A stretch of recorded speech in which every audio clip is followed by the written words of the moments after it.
Introducing the all-new BYD Sea Lion 7, the luxury electric SUV that's changing the game. Book your free test drive today at the BYD showroom in Sheffield. Dr. Steelhammer, Vladimir Klitschko, and Dr. Iron Fist, Vitaly Klitschko, Shannon the Cannon Briggs, and Butterbean, Cruiserweight King Jai Opataya.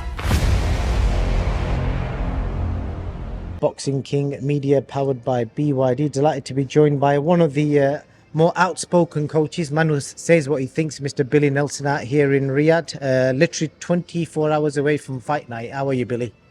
I'm fine, thanks. I'm really looking forward to this fighting Saturday night, early Sunday morning, so really looking forward to it. I've got to ask you about that press conference yesterday. It proper got wild there. I don't know, is there much history between like Nigerians and Congolese people? Was it derived from that, or was it just like personal?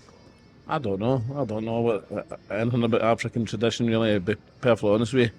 I just thought if he got a wee bit Man United, didn't he? And you don't want to be up beside Martin Bakole, mate, I'll tell you. He's going to get it tomorrow night. Yeah. 100%.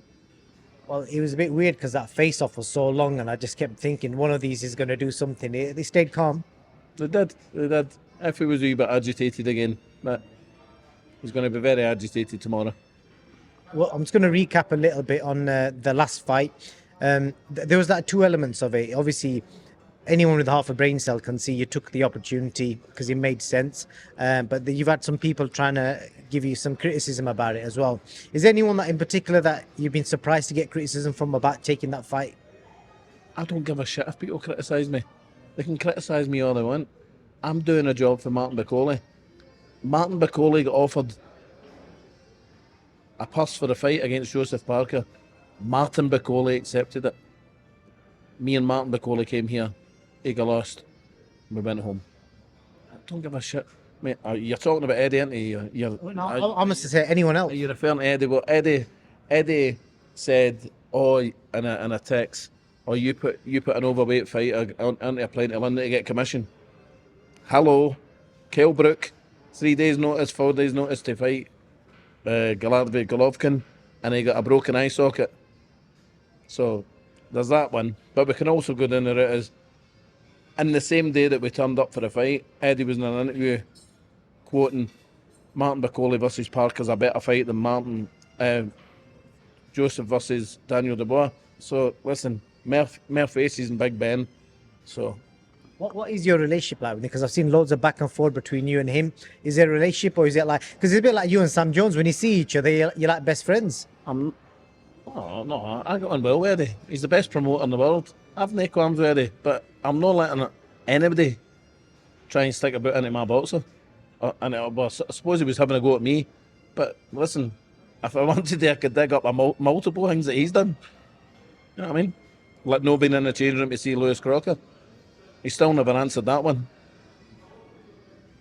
Tell you what I find interesting. There's only a handful of coaches left in the UK. Yourself, Joe Gallagher, Domingo, Tony Sims, who are not afraid to say what they think. Peter Fury. He's my mate. He's my mate. Why should we? Why should you fear who? Why should we fear anybody? Because you've got an opinion that is different for a boxing promoter. I think it's healthy to have your own opinion. You know, within the politics of boxing, though, does it affect your fighters getting opportunities? Because this is what I hear behind the scenes. It might do, but most of my fighters are only my fighters. I only manage a few. You know what I mean? So, listen. I know people have put the boot into Martin behind the scenes over here as well. I know, I've been told categorically it's happened. But looking back over the time I've had with Martin, he's went from 132 in the world to number 1 in the world. He came to the UK with absolutely the middle of a donut, and now he's a millionaire. So I think I've done a no bad job with him, mate. Yeah. Andy owns a couple of properties and lovely cars. I think I've done okay. More so, he's done okay. That's a fair point. A lot of people don't realise that, because people can run with any narratives they want, but the facts are you've made him rich, you've secured his future, and he's in a big fight again. They don't see when he first came here when he's got nothing, nothing that where's he staying? I've got to pay his accommodation, his food, his flights. You know, nobody sees these things or they choose not to. But that's part and parcel of being a manager. Loyalty is a big thing in the game, and how confident are you that he will stay loyal to you till the end? Well, His boxing's full of people who'll be trying to pull him away. I know there is. Hey, listen, I've had people in England. People in England have approached him, voicemail messages, and he sent them within 2 minutes to me. And I've phoned their people, and I've told them this voicemail message is now in the hands of my lawyers and boxers' lawyers, and they've shit their pants. They've tried to steal him, and by promise him this fight and the next fight. If you come and meet this person, we know who you are. And I've confronted, I've phoned the people. I'm not going to phone them. I don't give a fuck who you are. I'll phone you and tell you what you're, a rat. People watching this will be dying for me to ask you, who are these people? Or would you not want to name drop anyone? Mention them, but they know who they are. Talk to me about it, because I had a really funny, what I loved about the last fight, even though obviously didn't go your way, was just the whole journey, his journey from Congo to here. It was the way it was followed on social media, the fact that he rocked up wearing all Gucci. He's got Gucci on this week as well. You need to get him a Gucci sponsorship.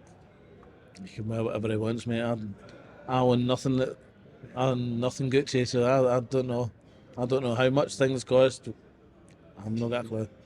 And the other part that I like about his journeys, I saw that he's spending money in his homeland, in his motherland, should I say. I know he was building a shopping centre before the Parker fight. I'm assuming this shopping centre will be the size of Dubai Mall now.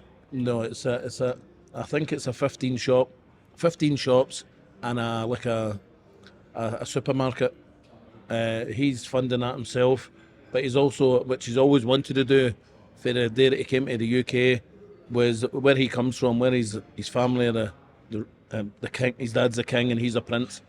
It's a place called Kananga, and it's a small village in Congo, or relatively small, but it's not got any hospital facilities. So the family home was a 30 bedded home, I think it was. He's now turned that into a hospital for that village, and he's supplied the village with much needed transportation to get to basically the nearest town for food and that, because they were struggling. I don't know how long it is. It's about 15 minutes in a vehicle, but they were struggling. He's bought them a bus so they can travel backwards and forwards.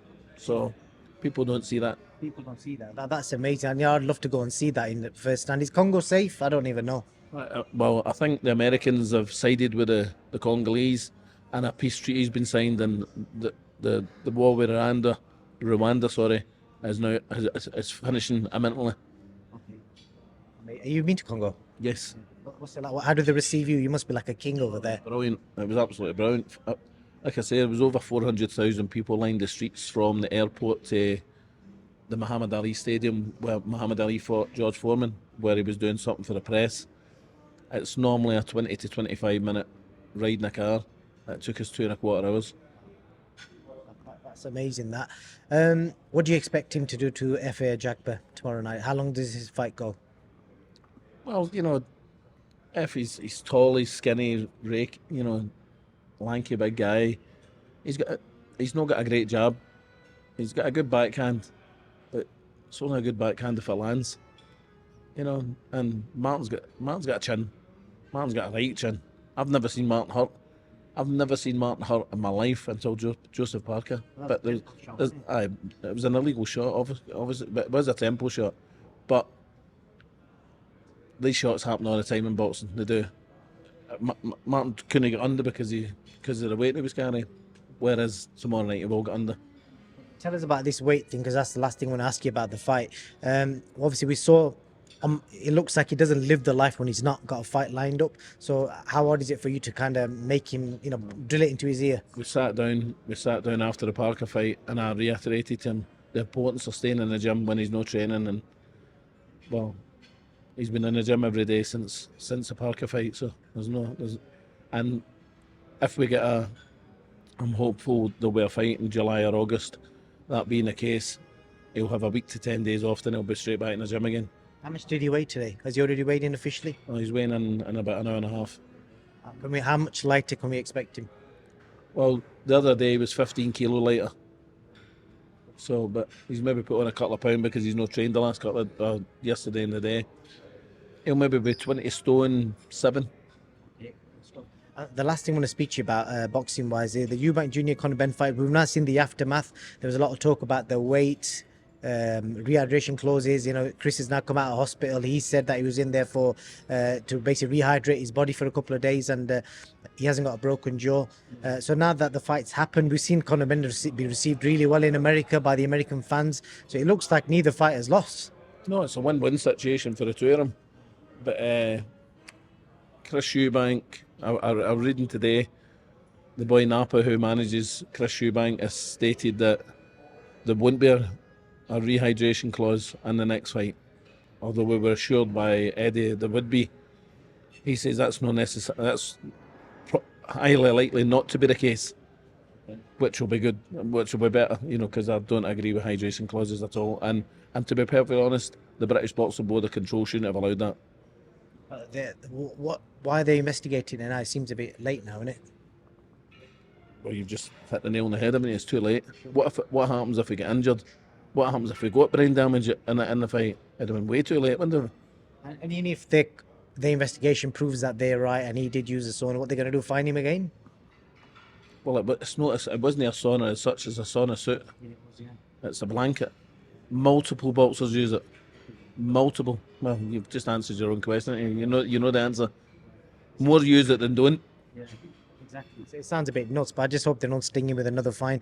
That's it, really, Billy.